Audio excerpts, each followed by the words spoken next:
Milé dámy, vážení pánové, dovolte mi, abych vás přivítal na dnešním dílu e-learningu, který je věnován problematice pacientů po infarktu myokardu, jednak ve světle doporučených postupů a také především pohledem reálné praxe. Tento e-learning je určený pro všeobecné praktické lékaře a je standardně doprovázen otázkami, na které prosím budete zodpovídat v testu po vlastně této přednášce. Dovolte mi říct, že epidemiologie akutních koronárních syndromů je velmi dobře známa. Tady jsou evropská data. Vidíte, že počet pacientů postupně klesá. V České republice je to ročně kolem 14,5 tisíce nemocných s akutním infarktem myokardu a ten počet každý rok o několik stovek klesá. Nicméně ten význam celosvětově této problematiky je velmi výrazný a naopak stoupá v některých zemích postsovětských. Na to máme dvoje doporučené postupy. Jednak je to vlastně speciální kardiologický doporučený postup pana profesora Ošťádala a jeho týmu, který se věnuje v detailu doporučením pro dlouhodobou péči o nemocné po infarktu myokardu a potom je to doporučený postup pro všeobecné praktické lékaře, který jsem vypracoval já s dalšími kolegy a ten se věnuje v té zúžené podobě tomu, co má každý praktik o této problematice prostě vědět. Nejdůležitější součástí, kromě té revaskularizace, která je základem léčby akutního infarktu myokardu, je léčba hypolipidemická. Každý si musí uvědomit, že v oblasti kardiologie a u této indikace jsou indikovány pouze dva statiny, které mají dostatek důkazů, a to je rosuvastatin a atorvastatin. Po infarktu myokardu vlastně se dává a nasazuje intenzivní statinová terapie, což znamená 40 mg rosuvastatinu nebo 80 mg atorvastatinu. A cílem je co nejnižší hladina LDL cholesterolu bez závislosti na vstupní hladině LDL cholesterolu. Kontrola lipidogramu je nutná za 4 až 6 týdnů po infarktu myokardu, poté za 3, za 6 měsíců a tak dále a dále bude stačit 1krát ročně, pokud je dosaženo cílových hodnot. Každý pacient po infarktu myokardu má dosáhnout snížení LDL cholesterolu na úroveň méně než 1,4 mmol na litru a současné snížení o nejméně 50% vztaženo k výchozí hodnotě LDL cholesterolu.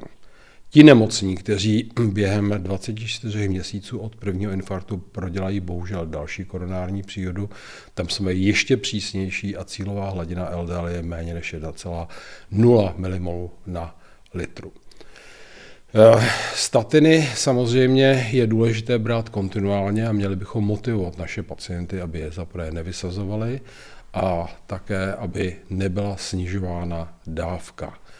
Pokud není dosaženo té cílové hladiny, kterou jsme si právě definovali, nejvyšší tolerovanou dávkou statinu, přidává se ezetimib. Ten dneska dokonce můžeme přidat rovnou, pokud je to pacient s vysokou vstupní hodnotou LDL cholesterolu. Pokud ani tato kombinace nevede k dosažení cílových hodnot, máme vždy zvažovat léčbu inhibitory PCSK9 a nebo inclisiranem, které však musí být podávány ve specializovaných centrech, respektive kardiologických ambulancích. Další důležitou součástí té léčby, kromě hypolipidemické, je léčba antiagregační. U pacientů po infarktu je celoživotně doporučováno podávání kyseliny acetylsalicylové, a to v dávce 75 až 100 mg. Ta dávka 100 mg je běžná pro českou populaci. a pokud nemocný podstoupil perkutální koronární intervenci, je vždy doporučena duální protidestičková léčba, kdy se ke kyselně acetylsalicylové přidává inhibitor P2Y12, nejčastěji prasugrel nebo ticagrelor, eventuálně clopidogrel, a to po dobu 12 měsíců. Zase platí pravidlo, že tato léčba by měla být užívána po dobu 12 měsíců kontinuálně. Nicméně máme i moderní typy stentů a pracoviště, které řešilo toho pacienta s akutním koronárním syndromem, může použít stent, který umožňuje zkrátit individuálně dobu té duální protidestičkové léčby, a to by také mělo být zapsáno v propouštěcí zprávě a explicitně vyjádřeno v souhrnu medikace. Vždycky je nutné u pacienta s infarktem myokardu léčit všechny komorbidity. A nejčastější samozřejmě doprovázejícím onemocněním je hypertenze, vysoký krevní tlak, a cílem u pacientů po infarktu myokardu je dosáhnout systolického krevního tlaku pod 130 mm rtuti a diastolického v rozmezí 70 až 80 mm rtuti. U starších pacientů může být ten cílový systolický tlak trošičku vyšší, mezi 130 a 140 mm rtuti.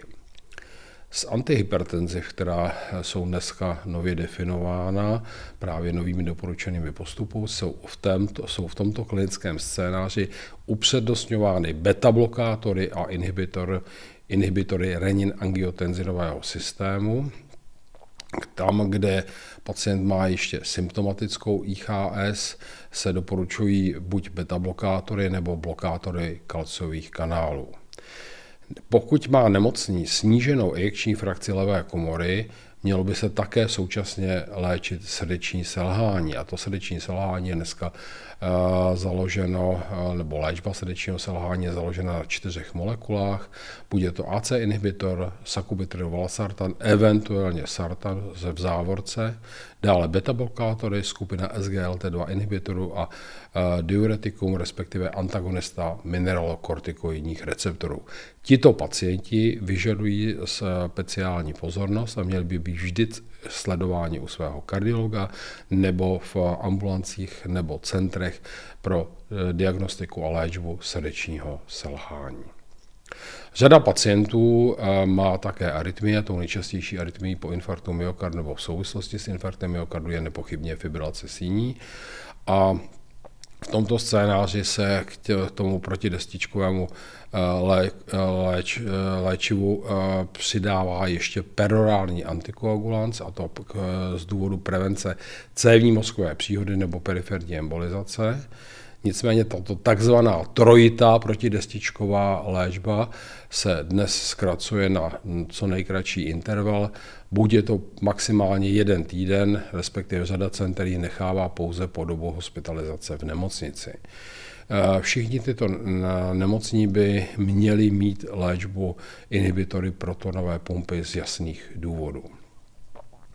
Řada pacientů má samozřejmě také diabetes. Diabetes víme, že je jedním z významných rizikových faktorů ischemické choroby srdeční, respektive akutního infarktu myokardu. A my samozřejmě dbáme na to, pokud je to diabetik, aby diabetes byl optimálně kompenzován, a ta epizoda akutního infarktu myokardu je dobrou příležitostí upravit medikaci tak, aby cílová hladina glykovaného hemoglobinu byla pod 53 mmol na mol, co platí pro diabetiky 1. i 2. typu.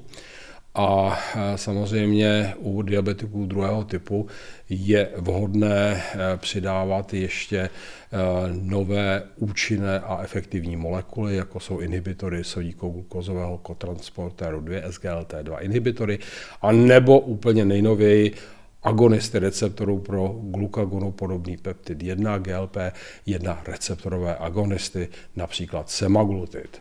Samozřejmě pokud tato kombinace není dostačující, je možné přidávat další třídy antidiabetik.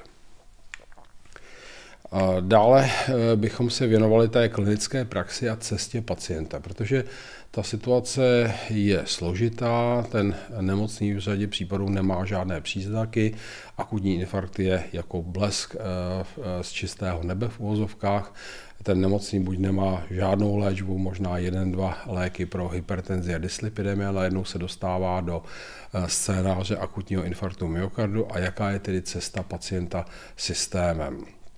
My bychom měli v té naší péči všeobecných praktických lékařů jednak definovat ty nemocné, kteří recentně prodělali infarkt myokardu, musí projít celým tím algoritmem diagnostiky a léčby. A pak bychom se měli věnovat i retrospektivně těm nemocným, kteří prodělali infarkt myokardu v minulosti a podívat se na jejich hodnoty lipidového spektra, optimalizovat tu léčbu s cílem dosažení cílových hodnot LDL cholesterolu a pokud je nedosáhnou na té maximální tolerované terapii, tak ty nemocné pak referovat do specializovaného centra, ideálně k terapii PCSK9 inhibitory. Součástí té sekundární prevence pacientů po infarktu myokardu nejsou pouze léky, ale je to také modifikace rizikových faktorů. My hrozně dbáme na to, aby ti nemocní redukovali, aby nekouřili, aby nepili alkohol, aby měli dostatek fyzické aktivity. Už říkali jsme si o léčbě základní po infarktu myokardu, povídali jsme si o managementu komorbidit, ale také se věnujeme jejich psychosociálním faktorům, že ty nemocní jsou často najednou v těžké depresi, jsou úzkostní, mají problémy třeba se sexuální aktivitou, jak znovu začít a v jakém rozsahu.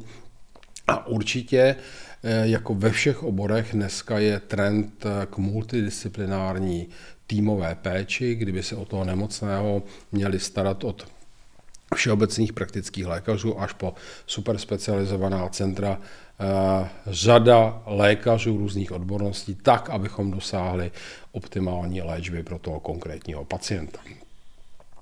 Intervence v té sekundární prevenci jsou ideální začít rehabilitačním programem, ale praktická otázka je, kam ty pacienty poslat k rehabilitaci. V Česku existuje jenom málo míst, které vlastně mají řízený program kardiorehabilitace po infarktu myokardu.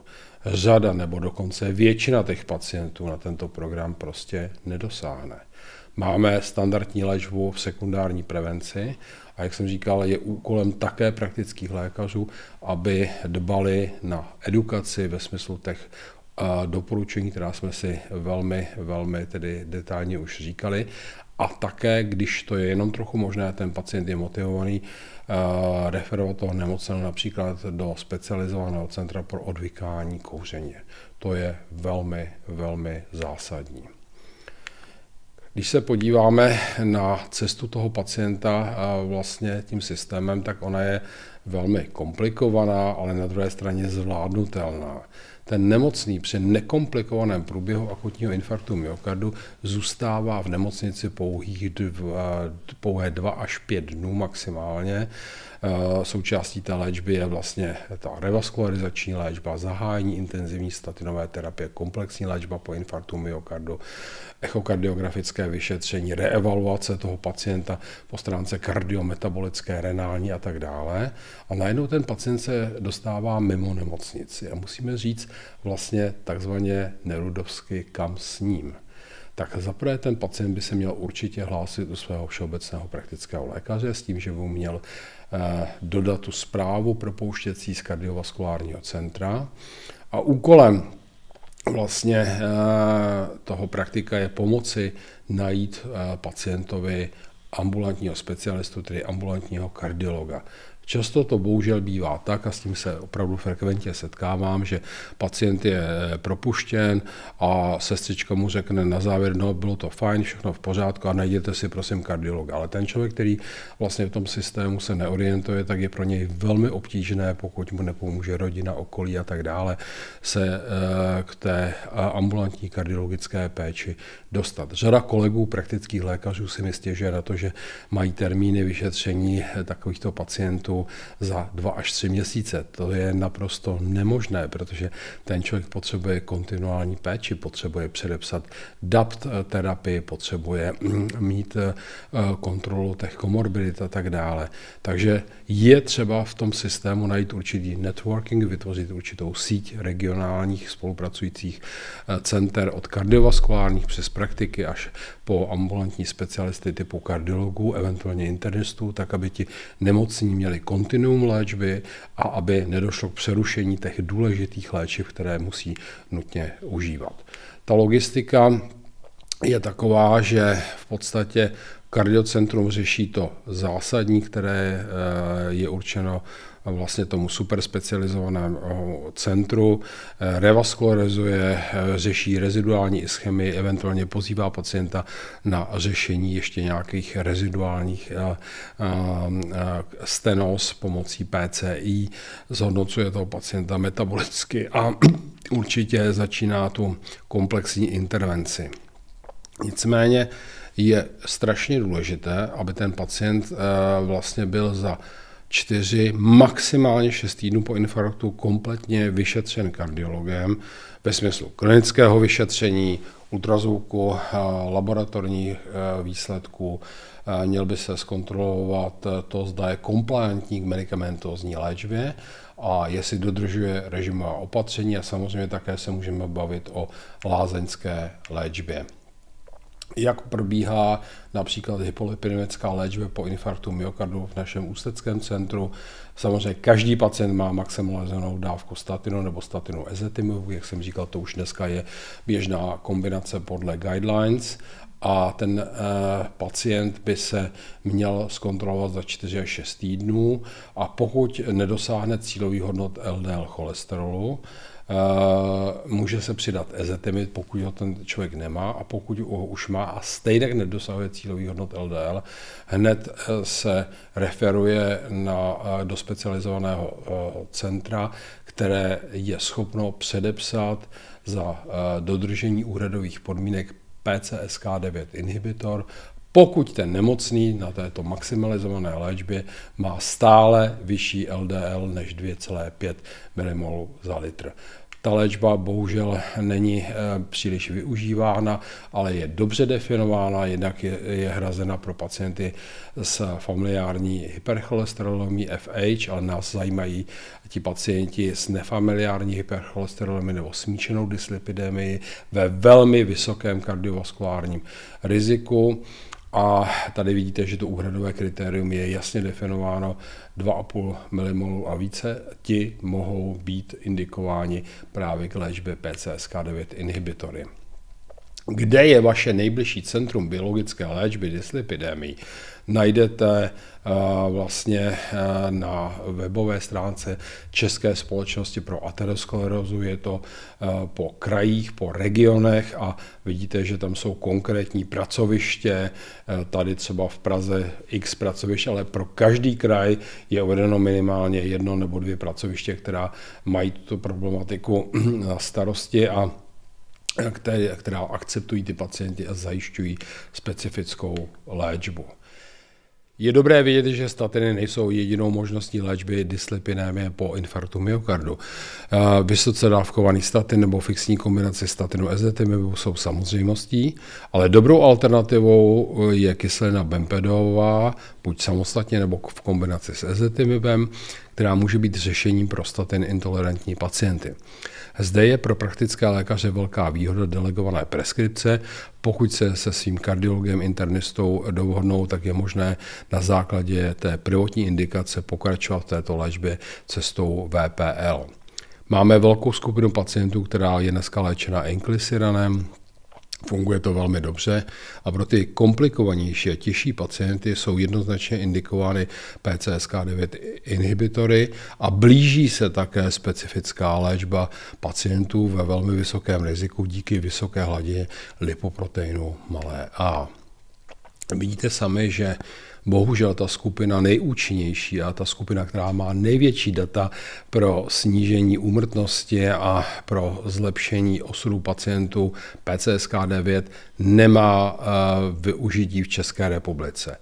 Je tady velká diskrepance mezi dostupností této léčby v hlavním městě Praze a samozřejmě v těch velmi výrazných regionech, jako je Jihomoravský kraj, Královéhradecký, Olomoucký, Moravskoslezský, ale když se pak podíváte na kraje, jako jsou Plzeňský, Pardubický, Zlínský nebo i můj ústecký současný, Vysočina a Karlovarský kraj je na tom naprosto nejhůř. Středočeský kraj nehodnotím, protože většina těch pacientů dojíždí do specializovaných center do Prahy, ale opravdu apeluju na to, aby se situace od Zlína přes Ústí a Vysočinu a Karlovy Vary výrazně zlepšena, protože ta diskrepance je obrovská a je to velmi nepříjemné a negativní ve prospěch našich pacientů.